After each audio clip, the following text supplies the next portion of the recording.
Karena ketika dalam kesehariannya ia sibukkan 24 jam full untuk mengurus dan memikirkan dunia, tanpa satu jam pun dalam kehidupannya untuk memikirkan tempat kembali yang abadan abidin nanti di negeri akhirat. Maka beruntung para jamaah sekalian yang masih ditetapkan oleh Allah daripada nuansa istiqomah dalam dirinya, hingga walaupun dalam keadaan lelah dan letih tetap menjalankan niat tulus dan ikhlasnya ibadah kepada Allah. Inilah suatu kenikmatan yang luar biasa, kenikmatan yang Allah berikan. Karena kenikmatan orang-orang beriman adalah bukan sekedar makanan yang lezat, hiburan yang memanjakan mata, juga musik-musik yang syahdu yang memanjakan telinga. Akan tetapi kenikmatan orang-orang yang beriman adalah mereka yang menghabiskan waktunya untuk bercinta kepada Allah. Karena sejatinya orang yang bercinta tiada ruang dan waktu. Terkadang kalau orang yang sedang jatuh cinta lupa diri dan lupa waktu. Berbicara dengan pasangan kekasihnya dari jam pertama sampai jam yang terakhir, bahkan lewat larut malam gelap sunyi, semakin indah dia bercinta dan memanjakan pasangan dan kekasihnya. Betul atau tidak? Betul. Ketika orang-orang yang beriman, ketika disibukkan semuanya dengan kesibukan dunia, tidak menjadikan satu kekhawatiran kehabisan rezeki, karena rezeki sudah ada dalam aturan Allah. Justru kita akan iri kepada orang-orang yang keimanannya lebih mantap, lebih nancep, lebih necep. Dia habiskan waktunya untuk menghidupkan agama. Ia hiasi dirinya dengan keimanan dan keindahan akhlak, hingga ia tidak lagi terpengaruh dengan nuansa hiruk pikuk daripada kenikmatan dan kelezatan dunia. Yang ia pikirkan bagaimana hidupnya bisa mengabdi dan mengabdi. Sesungguhnya seorang pecinta adalah pengabdian. Dengan pengabdian tersebut akan timbul satu kenikmatan dan kelezatan. Contohnya, seorang suami mengabdi kepada istrinya, walaupun peluh menyertai sekujur tubuh, lelah dan letih, selalu bersatu padu dalam kehidupannya, tidak menjadikan satu kegelisahan. Kenapa? Karena hidupnya untuk melayani dan melindungi sang kekasihnya. Tidak menjadi penghalang panas dan hujan, tidak menjadi penghalang penderitaan dan kelaparan. Yang penting orang yang ia cintai tetap bahagia dan bahagia. Demikian pula seorang istri, ketika ia mengabdi kepada suaminya, walaupun lelah dan letih peluh sekujur tubuhnya, begitu menghantui dalam kehidupannya, selalu menyertai dalam kesehariannya, cuci pakaian, nyetrika, macam-macam kesibukan istri, dia akan hilang lelah dan letihnya karena ketulusannya pengabdian kepada yang dia cintai, yakni suaminya. Ketika sudah bertemu kesibukan istri, ia nikmati sebagai seorang istri. Kesibukan suami ia nikmati sebagai seorang suami, bekerja dan mencari nafkah. Keduanya dipadukan dalam nuansa cinta dan kasih sayang, hingga tidak ada lagi keluh kesah. Saya capek saban hari masakin kamu, mas. Saya juga capek saban hari keluar usaha untuk bikinkan kamu, dek. Kalau seorang suami dan istri sudah mengeluh letih kedua-duanya, maka yang ada bukan timbul bahagia dan gembira, akan tetapi akan menimbul keluhan dan juga keluhan. Betul atau tidak? Nah, kalau keluhan di situ sudah dikeluarkan oleh orang istri, keluhan juga dikeluarkan oleh seorang suami, yang ada bukan cinta bersambut dengan cinta, rindu berbalas dengan rindu, yang ada kebencian satu dengan yang lainnya, hingga tidak menemukan bahagia dan bahagia. Tapi kalau keduanya saling menikmati, tugas seorang istri juga tugas seorang suami memang tidak tercatat dalam mahligai daripada surat yang ada di dalam buku pernikahan, akan tetapi Subhanahu wa taala yang ada di Lauhul Mahfuz, bahwasanya jodohmu ini, pasanganmu ini ketika sudah dipadukan tidak ada keluhan. Kenapa? Keluhannya tiada lain dan bukan hanyalah untuk pengabdian kepada yang ia cintai, yang ia dapatkan hanyalah ketulusan, juga belayan kasih sayang. Ketika masaknya kurang lezat, suami tidak akan merajuk kepada istrinya, masakanmu kurang lezat deh. Tidak ada. Kenapa? Karena ia hargai betapa pengorbanan untuk menanak satu piring nasi membutuhkan daripada pemikiran, juga membutuhkan tenaga yang luar biasa. Begitupun untuk mendapatkan 1 rupiah di dalam mencukupkan nafkah kepada istrinya, kepada anak dan keturunannya, tidak semudah membalikan telapak tangan dalam gambaran ia jalan dan senang-senang. Akan tetapi di dalam perjalanannya ada lapar. Saya tanya bapak-bapak nih, kalau lagi nyari duit usaha, kira-kira kita nahan lapar apa kagak? Nahan lapar, bener nggak? Kita kemarin sama Ustaz Kobra nih, sama ketua anak, sama Bang Dana itu, kita makan itu sampai jam berapa? Jam 4, 2 hari ya. 2 hari, setiap hari itu dari hari apa kita? Minggu ya? Hari Minggu yang di sana, yang di Dawan. Minggu ketemu makan jam 4. Hari kemarin juga Senin jam 4. Ditahan lapar dan dahaga. Bukan berarti dia tidak membeli makanan, bukan berarti tidak ada uang saku di dalam kantongnya, akan tetapi karena menjaga marwah seorang di dalam bergaul, menahan lapar dan dahaga. Lapar dan dahaga bisa ditempelkan di telapak kaki, tetapi kehormatan jati diri seorang yang bersahabat harus dijunjung tinggi di hadapan teman-teman semuanya. Jangan cuma gara-gara tidak tahan lapar, terkadang menjegal kawan dalam ikatan, menggunting dalam lipatan, kadang bermain di dalam nuansa pergaulan. Tidak dibenarkan. Orang-orang yang berjalan di dalam jalan ikatan cinta kepada Allah Subhanahu wa taala tidak ada keluhan dalam hidupannya. Yang ada hanyalah bagaimana saya bisa menjalankan yang terbaik sebagai seorang suami, mencari nafkah dan berupaya untuk membahagiakan pasangannya. Bagaimana seorang istri berkorban dengan peluh dan cucuran keringat agar bisa menenangkan daripada hati pimpinannya, yaitu pujaan hatinya suami yang menjadi pendamping dunia dan akhiratnya. Lain. Kalau orang yang pengen pasangan di dunia doang mah beda. Kalau pengen pasangan di dunia doang, pengennya dilayani, seneng, kenikmatan, kagak ada marah-marah. Itu namanya bukan pasangan dunia akhir. Kalau pasangan dunia akhirat ada, wahai engkau abangku, engkau adalah suamiku. Ketika ketiadaan apa yang ada dalam dirimu, aku menerima ketetapan Tuhanku. Ketika amarah berkecamuk dalam diriku, akan aku lampiaskan dengan cucian baju dan tumpukan piring. Tetap di hadapanmu aku tersenyum. Tidak ada kalimat-kalimat yang menyakitkan hatimu. Karena apa? Karena ketika aku menyakitkan hatimu, sama dengan aku menyakitkan daripada apa yang diamanahkan Tuhanku kepadaku, hingga akan menemukan kegelisahan, kegundah-gulanaan, juga menimbulkan kecemasan di dalam hati ketika sudah merajuk dan menyakitkan hati daripada yang dititipkan amanah oleh Allah Subhanahu. Kira-kira kalau laki-laki kesel sama bini, empok, kira-kira dandannya sergap apa kagak? Kagak sergap. Kalau laki-laki gede mah, ya kan, buru-buru dandan mandi ogah kayaknya mah.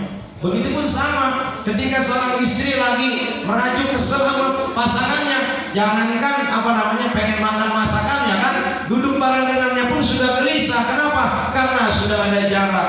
Cinta sudah ditutupi dengan emosi. Emosi bukan suatu kecemburuan, akan tetapi nafsu yang dia lampiaskan dengan kecemasan. Padahal semuanya sudah ada jaminan Allah Subhanahu wa taala. Bahagiamu, bahagiakan pasanganmu, sedihmu, sedihkan pasanganmu, maka akan kau diberikan oleh Allah suatu penderitaan yang tidak diberikan kepada orang lain, kecuali penderitaan itu bukan dari yang lain, bukan dari luar. Penderitaan yang ada adalah datang dari diri sendiri. Diri sendiri. Jujur aja dah, kalau lagi kesal sama jenengan dari orang apa dewek? Hati sendiri. Makanya biarkan diri dan jasadmu penuh dengan keringat, bahkan dengan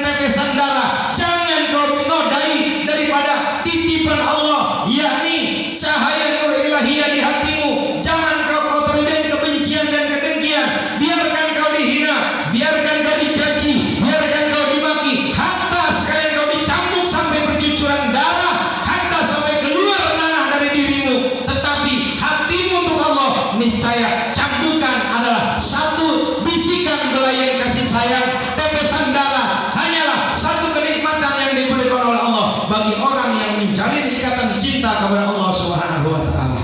Maka hadirin yang dimuliakan Allah, tidak bisa kita dapatkan kenikmatan bagi orang-orang yang beriman selain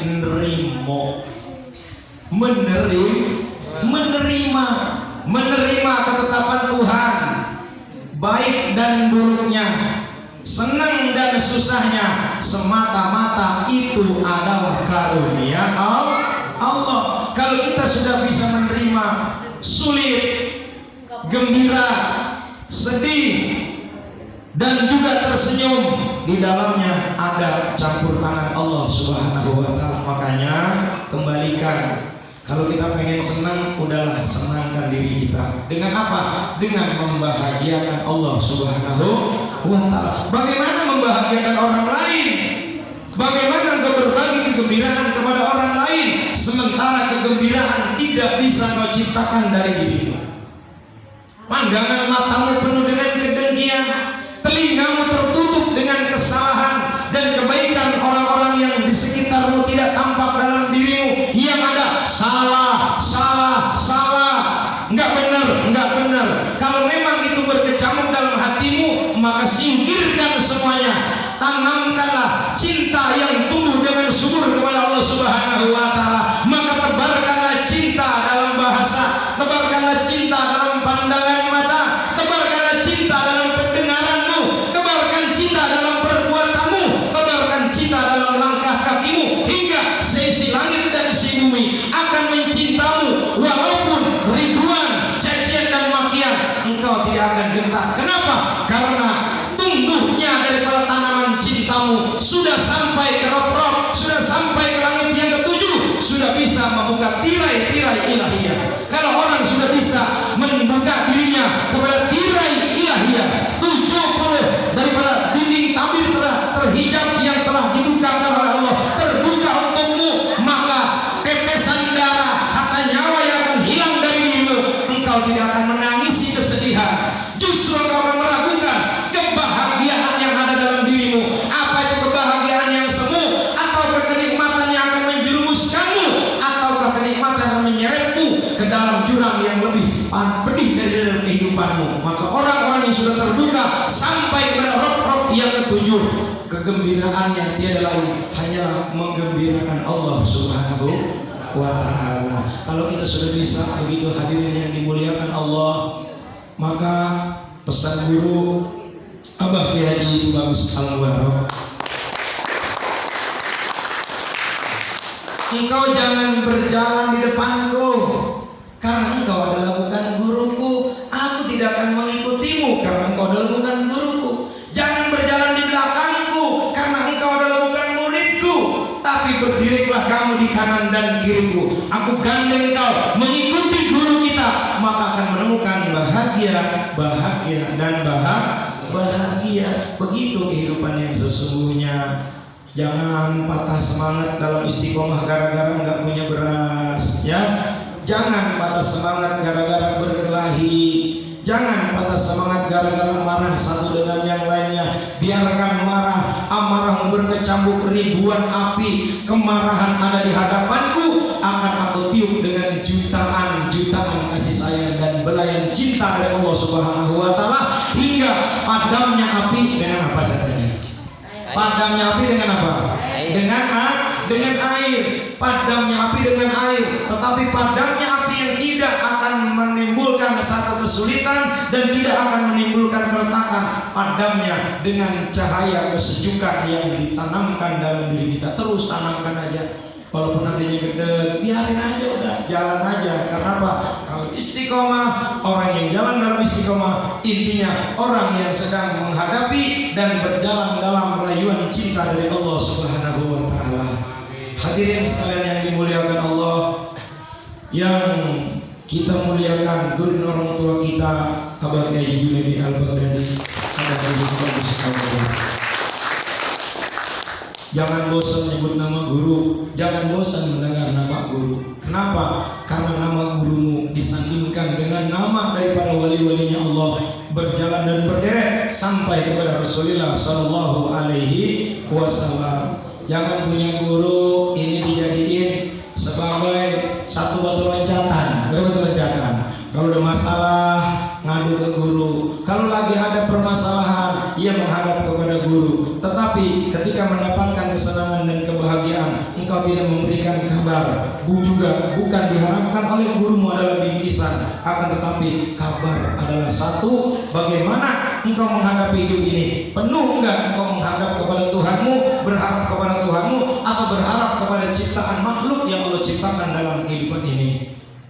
Hadirin sekalian yang dimuliakan Allah, Banten sedang bersedih saat ini. Serang Banten itu yang dulu ikut jarah, itu masjid itu hampir 1 meter itu, tinggi kedalaman air ya, hampir 1 meter. Juga kisaran itu Banten lama namanya, Banten tua ya, itu terendam dengan air. Padahal itu hujan 1 hari 1 malam, hujan 1 hari 1 malam udah tenggelam. Bagaimana berkelanjutan, tambah dan tambah. Kita doakan saudara-saudara kita semoga diselamatkan oleh Allah Subhanahu wa taala. Selamat jasmani rohaninya, juga diselamatkan imannya. Ini adalah udah tanda-tanda akhir zaman kok. Akhir zaman ini udah ada di hadapan kita. Makanya kan sering tembangan itu dari Bil Barokah kan ada tembangan kan ya. Ini zaman sudah akhir. Barang. Ini zaman sudah akhir. Jaga iman, jangan tergelincir lewat manakib Syekhul Khair. Banyak ibadah, banyak berzikir. Suruh ngapain kita? Suruh ngapain? Banyak ibadah, banyak berzikir. Ini udah mau habis zaman kok. Zaman udah mau habis. Saya belum punya ini, saya belum menikmati ini. Diam udah biarin. Tidak didapatkan kenikmatan di dalam dunia, sudah disediakan surga oleh Allah Subhanahu wa taala yang keindahannya ribuan kali lipat keindahan di alam dunia sudah disediakan Allah nanti di surganya Allah Subhanahu. Cuman terkadang kita kalah dengan keadaan, betul nggak? Kalah dengan satu kejadian, kalah dengan satu permasalahan. Untung kita punya istiqomah, dibela kok, di istiqomah ini dibela. Yang kurang yakin tambah yakin, yang udah yakin tambah hakul yakin, yang udah hakul yakin tambah cinta, yang sudah cinta tambah istiqomah, yang sudah istiqomah tambah ridho, yang sudah ridho tambah ikhlas, yang sudah ikhlas tambah sabarnya dalam menjalankan istiqomah. Maka beruntung orang yang punya istiqomah. Tolong dah diikat dengan kain yang paling kencang, jangan lepas dari kehidupan kita sampai nyawa berpisah dari jasad. Istiqomah tidak boleh lepas dalam kehidupan kita. Alhamdulillah. Nah, inilah makanya kami tidak pernah bosan. Ayo kita jaga istiqomah, kita pelihara istiqomah, kita rawat tanaman istiqomah. Tanaman istiqomah itu ibarat kata nanam satu buah biji.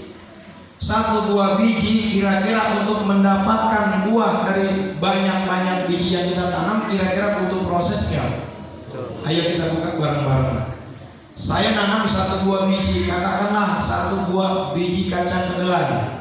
Kita untuk mendapatkan panen kacang kedelai habis ditanam bisa langsung dipanen kan? Enggak. Butuh proses. Pertama apa? Pertama gemburkan dulu tanahnya. Ini dengerin nih. Gemburkan tanahnya. Kalau tanah padat ditanamin kira-kira tuh gede apa kagak itu kacang? Macet, namanya ngelilin ya tanahnya ya itu ya, ngelilin. Jadi gemburkan tanahnya. Tanah itu apa tanah? Dalam perjalanan istiqomah nih, pahami. Tanah dalam perjalanan istiqomah ibarat kata itu langkah kaki kita biar enteng untuk mendatangi tempat-tempat ibadah kepada Allah. Enteng langkah kita dalam melangkah ke majlis berzikir, enteng langkah kaki kita untuk silaturahim, enteng langkah kaki kita untuk menyabak ke masjid, enteng kaki kita di dalam melaksanakan ibadah kepada Allah. Itu tanaman namanya itu, belum ditanam, baru ngapain? Baru gemburin tanah. Kalau tanah itu udah gembur, baru masukkan biji. Biji itu namanya tanaman istiqomah. Netepin tuh di dalam tanah yang tadi gemburkan. Apakah cukup ditanam? Tidak. Ditutup dulu, lalu disiram. Disiram juga, jangan terlalu sering nyiramnya, bontok tuh biji, betul nggak? Ada waktu. Apa itu siraman? Siraman itu adalah daripada nasihat spiritual, nasihat rohani yang harus kita nikmati dalam perjalanan biji yang ditanam. Saya tanya, ketika itu biji ditanam, ditutup dengan tanah, disiram itu biji, kira-kira biji langsung tumbuh nggak kira-kira? Belum. Panas dulu tuh tanah, panas dulu tanah yang habis dicangkul, diisi dengan biji, disiram, itu tanah panas, Pak. Panas ya tanah kira-kira, Pak? Panas ketika mau istiqomah, panas ketika melaksanakan daripada ibadah kepada Allah. Godaannya berat godaannya. Kenapa? Karena tanah sedang dipanaskan. Lama-lama Allah sirami dengan cahaya istiqomah, maka tumbuh yang pertama apa kira-kira? Akar dulu, betul? Akar. Artinya apa? Kalau sudah dipanaskan, mau tumbuh akar ya bakal tumbuh itu tanaman biji. Kalau tidak tumbuh akar, bontok itu biji, betul nggak? Akar itu apa akar? Akar itu untuk mencari sumber kehidupan keimanan, sumber keyakinan. Kemana akar tumbuhnya? Kalau akar tumbuhnya ke atas, paling 2-3 hari mati. Kenapa? Karena kesana sinar matahari. Akar yang tumbuhnya ke bawah, terus ke dalam, ke kiri dan ke kanan, ia mencari daripada makanan-makanan yang penuh dengan kesunyian, makanan-makanan yang penuh dengan kejernihan. Maka lama-lama daripada biji yang ditanam akan pecah menjadi 2. Pecah dulu. Coba biji kalau ditanam langsung pecah ya? Pecah dulu, pecah. Terkadang pecah menjadi 2. Terkadang pecahnya itu bisa mematahkan sayap yang satunya, akan menjadi tanaman yang akhir, tidak menjadi tanaman yang bagus. Pecah menjadi 2 artinya bagaimana? Ketika akar sudah menjalar, ketika tunas akan tumbuh, pecahlah biji menjadi 2. Nah, biji menjadi 2 disebut dengan kecambah. Nah, itu biji yang 2 itu apa? Artinya engkau wahadaina wa najdain. Ada 2 jalan, ada jalan kebaikan, ada jalan keburukan. Kalau jalan kebaikan yang kau ikuti, sementara engkau memaki jalan yang didurhakai, maka itu pun satu akan ketimpangan terjadi dalam dirimu. Tumbuh tuh kecambah, pecah menjadi 2. Ketika kecambah udah bertahan lama, itu jalan itu kira-kira itu langsung datang buah enggak? Tunas dulu, daun kecil, betul nggak? Daun kecil. Nah, daun kecil apa? Daun kecil artinya ketika istiqomahmu sudah berjalan, sudah kau nikmati, maka akan tumbuh tunas-tunas kedamaian. Ada masalah, ada yang nyindir, tenang. Kenapa? Karena sudah berdaun. Terus dijaga, dirawat, maka besar tumbuh menjadi satu pohon, mempunyai dahan dan ranting, mempunyai dedaunan, baru di situ menghasilkan bunga keindahan. Enak ya kalau orang yang lagi ngaji mah adabnya kita berbagi, tidak adanya berdiam diri dalam syukur ibadah kepada Allah. Itu nikmatnya orang yang menjalan dan berjalan dalam jalan istiqomah. Hadirin sekalian jamaah yang dimuliakan Allah, tadi saya sebut ini akhir zaman. Sayati zamanun ala ummati. Baik-baik nih, ini hadis Nabi. Sayati zamanun ala ummati yafiruna minal fuqaha'i wal ulama. Bakal datang nanti suatu zaman, suatu masa yang mana mereka akan lari, akan jauh daripada ahli fikih dan para ulama. Jauhnya bukan berarti rumahnya itu ditinggalin ulama, bukan, dekat banget sama ulama, cinta banget sama ulama. Akan tetapi di dalam kesehariannya, di dalam kesibukannya, ia jauh daripada apa yang diajarkan oleh ulama-ulamanya Allah. Kalau sudah lari daripada ahli fikih dan ulama, maka akan Allah turunkan 3 macam bala, 3 macam bencana. Yang pertama adalah akan Allah angkat barakallahu min kasbihim. Yang pertama akan Allah angkat daripada dirinya itu, usahanya tidak mendapatkan barokah. Nauzubillahi min usaha dari pagi sampai petang, kerja dari pagi sampai malam, akan tetapi di dalam dirinya, di dalam usahanya tidak ada barokah. Nauzubillahi min. Barokah apa? Barokah itu kebaikan, kerja yang ia lakukan, usaha yang ia kerjakan, di dalamnya tidak sedikit pun ada kebaikan yang ditanamkan. Pertama, orang yang lari dari para ahli fikih dan ulama adalah mereka akan dicabut berkah dari usahanya. Mudah-mudahan Allah jaga usaha kita, usaha yang barokah ya. Apa aja aktivitas mah, mau dagang, mau bisnis, mau usaha, mau nyariatin, silahkan. Tetapi di dalamnya kita mohon ada keberkahan yang Allah titipkan. Amin ya rabbal alamin. Terus yang kedua ini akan Allah turunkan daripada pemimpin-pemimpin yang zalim, pemimpin-pemimpin yang bakal memeras keringat rakyatnya, memberikan daripada kesempitan dalam kehidupan bermasyarakatnya. Pemimpin yang zalim akan diturunkan oleh Allah, bukan daripada salah pemimpinnya, akan tetapi salahkan kepada pribadi masing-masing, karena di dalam dirinya telah jauh daripada ahli fikih dan ulama. Pemimpin negara bisa jadi, pemimpin daripada provinsi boleh iya, pemimpin kabupaten bupati bisa jadi, kecamatan lurah iya. Akan tetapi pemimpin di sini adalah nakiro, umum. Bisa jadi pemimpin rumah tangga, bisa jadi pemimpin daripada anak dan keluarga. Itu diturunkan kezoliman. Kezoliman bagaimana? Karpet hewe, orang mau bermusyawarah, keinginannya sendiri-sendiri, maka akan timbul keretakan dalam rumah tangga. Pemimpin yang paling kecil adalah kepala rumah tangga. Akan diturunkan ke pemimpin yang zalim. Lakinya ibadah, bininya brengsek.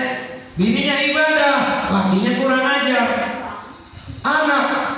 Anak ibadah, bapak ibunya nggak ibadah.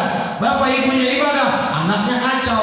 Diturunkan pemimpin yang zalim di dalam kehidupannya. Maka mudah-mudahan saya yakin jamaah semua orang yang cinta kepada ulama dan ahli fikih, yang cinta ulama dan ahli fikih akan menenteramkan daripada kehidupan berumah tangga dan diberikan pemimpin-pemimpin yang amanah.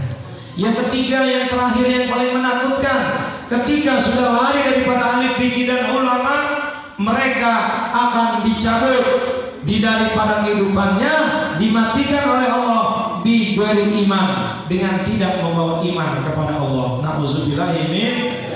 Karena almar'u ma'aman ahaba, seseorang akan bersama dengan apa yang ia cintai.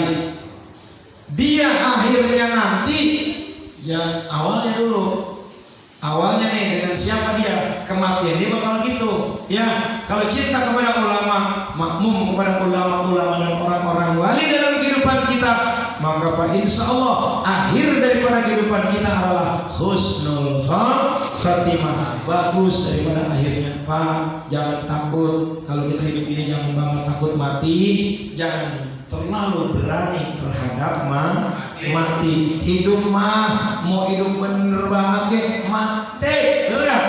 Hidup mah mau durhaka banget, lama-lama mati. Tapi orang-orang yang beriman tidak terlalu berani terhadap mati, juga tidak terlalu takut kepada kematian. Kenapa? Kematian dan kehidupan sudah ada dalam genggaman Allah Subhanahu wa taala. Yang penting hidupku bukan untuk kematian, hidupku bukan untuk kehidupan, tapi hidupku dan hidupmu untuk hidup Zat yang maha hidup. Hingga apapun yang kita lakukan bernilai ibadah, ibadah dan ibadah.